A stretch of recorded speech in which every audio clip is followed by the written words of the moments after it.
Hey guys, welcome back, and got some post. What we got? I'm sorry. Where are you, my goddess of fortune?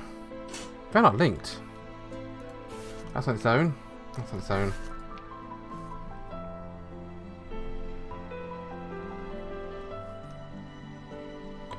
So what else do we have? Nothing else yet. So let's try Wen Xiaowen first of all. Regret. Rain kept pouring down, no sign of stopping anytime soon. Carried Lee went on back to a ranger's cabin on top of a hill. She'd already fallen asleep. Due to a danger of potential landslide, the park rangers had evacuated earlier. Lay down on the only bed inside the cabin and tried to cover up her with some sheets. Felt her forehead. It was a little too warm. Fortunately for us, there was some medicine and a few bottles of water in the cabinets. I tried to get her to take the pills, but she leaned on my shoulder and mumbled half-consciously in a dream. Then I heard her say, "Father." I walked to a door and sat on the steps while staring at the rain. I had planned to travel to some new place where no one could know about me and spend my final days there. I even asked Yang Ying to watch over this kid by my behalf. I'd thought I could let all this go, but God had made me run into her again here. God, haven't you told me enough? Will you let me stop? Yang Ying had mentioned to Li Wen's father, who was a painter, who had passed away during a heart problem. He sounded just like me. Was that why she had been so close to me? If so, what about how I felt about her? Ever since she'd first come into my life, I've been paying extra attention to her. First I thought she was just out of curiosity, but lately the feeling seemed to have evolved in some way. When I'd been in the hospital, I would often catch myself thinking about her without realising it. I kept telling myself it would never happen. After all, there had only been one person in my heart. First after I'd gotten out of hospital and gone back to school, I didn't see her in my class. During my lectures I kept losing my thoughts. I saw her passed out the back door of a classroom. I had no time to worry about other people staring at us. I carried her out of school so that I couldn't get a cab, sent her all the way to the hospital around my back. Maybe that was the moment I started feeling something more, or maybe it had been earlier. When our pictures had been posted on the school forum, I intentionally avoided her. When I walked past her, I knew she was staring at me. I felt like the most horrible and stupid person in the world. So that might have been that moment, but maybe not. It wasn't, no. I shouldn't have been thinking about this. She and I were never going to happen. The night kept getting darker and darker. The rain kept falling, and I was still sitting on the doorstep. I felt like I was dissolving into the rain and the night. I suddenly heard someone calling me from behind. She sat herself up in bed, looked away for a second, and she saw my eyes. "Mr. Wen, I've always liked you." I stood there thinking I must have heard it wrong. I'm sorry, I know I shouldn't have said it. You're my teacher, and I must have made you feel very uncomfortable. But I couldn't hold it any longer. If I don't tell you, I feel like I'm going to lose my mind. Sorry, Mr. Wen. I'm so sorry. Her hands were clenching her teeth tightly. "I want to be with you." I pushed her. She began crying. Then she ran towards the door. She just ran into the evening rain. By the time I realised it, I couldn't see her anymore. Early, after hesitating what felt like forever, I told her the cordless thing. "I'm sorry, I can't be with you." I remembered her expression when I'd pushed her to the ground. She must have thought that I'd been disgusted by her. But how could I ever feel that about her? The only person who'd been disgusting was me. I was so scared. I had no idea what it would mean to her if I crossed that line. Her lover? Her father? Or just a pathetic, dying cancer patient? Held my flashlight and began aimlessly searching for him in the rain. I almost slipped a dozen times. When I realised she might have slipped down, falling down, I hated myself even more. Before I knew it, it was daylight. The rain had finally stopped, and the sun had come out.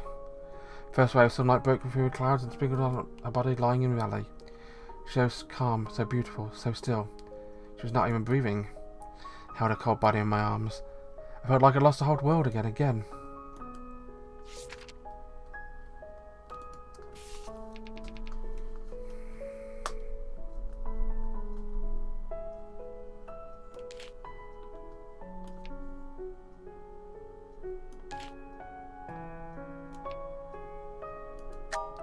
She's going to run towards the door first, but I'm going to push her. This looks interesting. I couldn't simply ignore her existence any longer, and couldn't ignore my true feelings. She's so pure, so kind. She's a gift from a god. Didn't want to hurt her, but I couldn't help myself anymore. I reached out to her and held my arms as tight as I could. I kissed her forehead. I kissed her cheeks. I kissed her lips. I undressed her. I kissed every inch of her body. Her long hair dripped over my arms and fell onto the bed. Her pale body was glistening with warm light from the candles, and she was trembling beneath me. My circling wet shirt had been stuck to my skin. It was now becoming boiling hot with my own body heat. Our 2 heartbeats were pounding, racing, becoming one.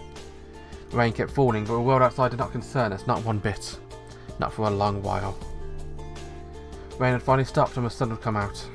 First ray of sunlight came from the window and fell on the soft long hair. I gently kissed her forehead. The rest of my life belonged to you now. And I would live it well for you.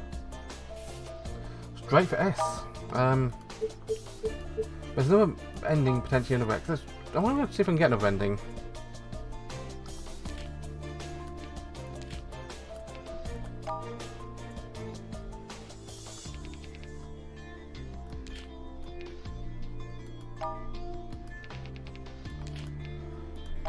Okay.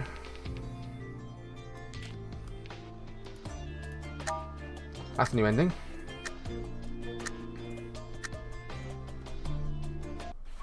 I ran into the evening rain and could not bear to look back. Early, after hesitating what felt like forever, I told her to call his thing.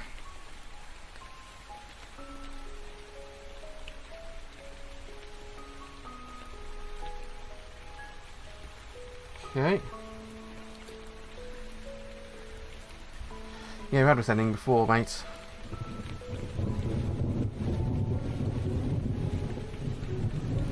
We've seen the most beautiful rainbow in the world here together once. How unhilly. I'm so sorry.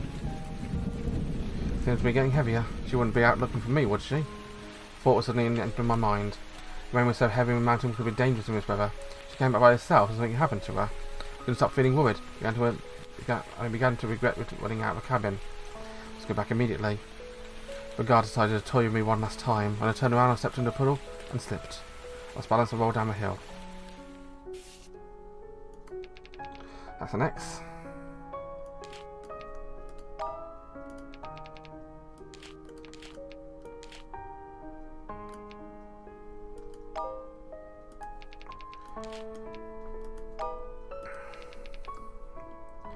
Okay, so she started crying first of all.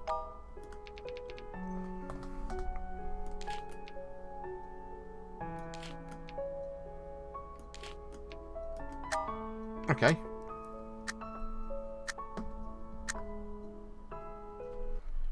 What on earth had I been saying? I couldn't bear to look at her anymore. I ran out of the cabin and sat down at the door, pretending to be staring at the rain. Sat down and up to my right.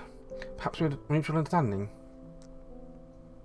Neither of us had said anything. Not for a long while. The rain had finally stopped and the sun had come out. Did you see a rainbow? I wasn't expecting her to ask about this and I was a little surprised. No. A few minutes later, she leaned her head on my shoulder and fell asleep. She didn't seem to be dreaming this time. I looked at her beautiful smile as she slept. I finally made up my mind. I let her sleep on my shoulder quietly for another half hour. I wanted to so selfishly enjoy his last glorious moments by myself. If I would have stopped moving and all I cared. I couldn't make you happy in this life, but if I have a chance, I would dedicate my entire next life to be with you. Got one more X.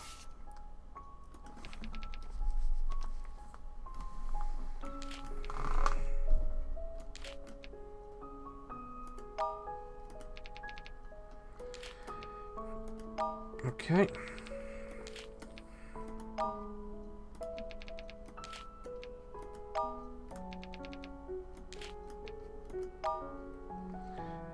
Okay, now let's move that one down one.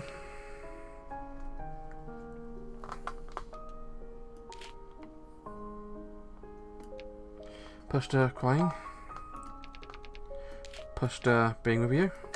Oh, we got that one. Oh, that's good. Pushed her. I want to be with you. She began crying and ran towards the door. Just ran into evening rain. By the time I realised I could not see her anymore, her words had broken my last sensible defence earlier. I had done something unforgivable. She and I had been looking terrified. How my flashlight became aimlessly searching for her in vain. Almost slipped a dozen times. And when I realised she might have slipped and fallen down, I hated myself even more. Why on earth would I do something like that? Before I knew it, it was daylight. The rain had finally stopped, and when the sun had come out. First ray of sunlight broke through the clouds and sprinkled upon her body, lying in the valley. So she's dead again.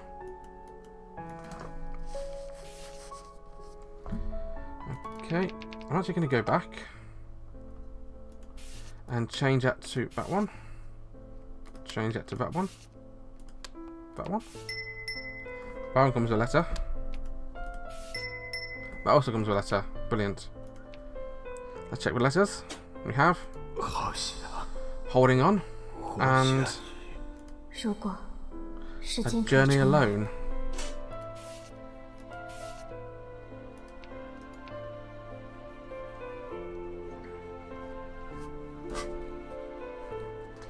Let's have another look at some of these. Well, Spotty's got one here.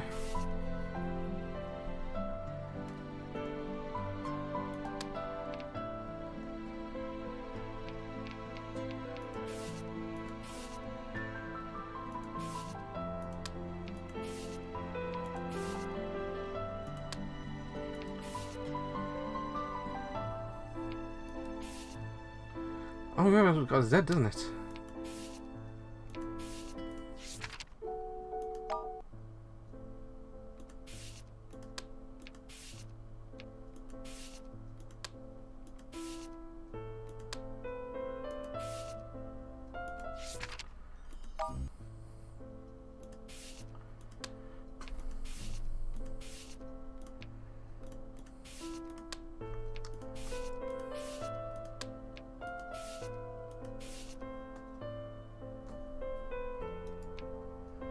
I love that one doesn't actually matter.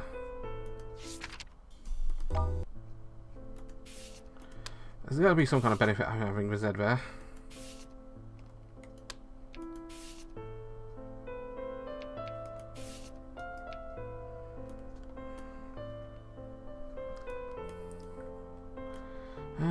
Is there another crossword one? That's one. One-armed man. The fury of a cat.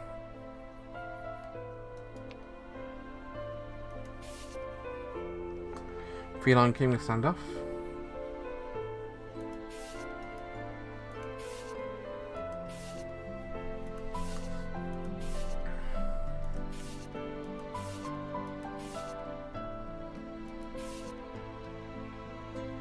There's got to be something there.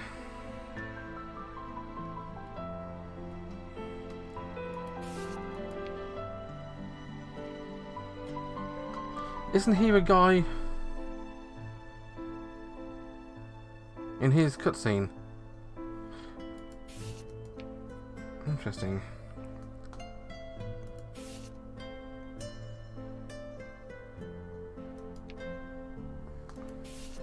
Cafe across the street. Anything new here?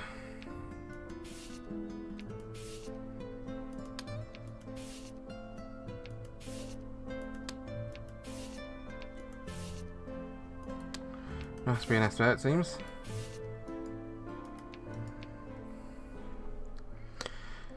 You know, I'm going to end it here and do Jimmy's next. Thanks for watching, guys. Have a wonderful day, and bye-bye.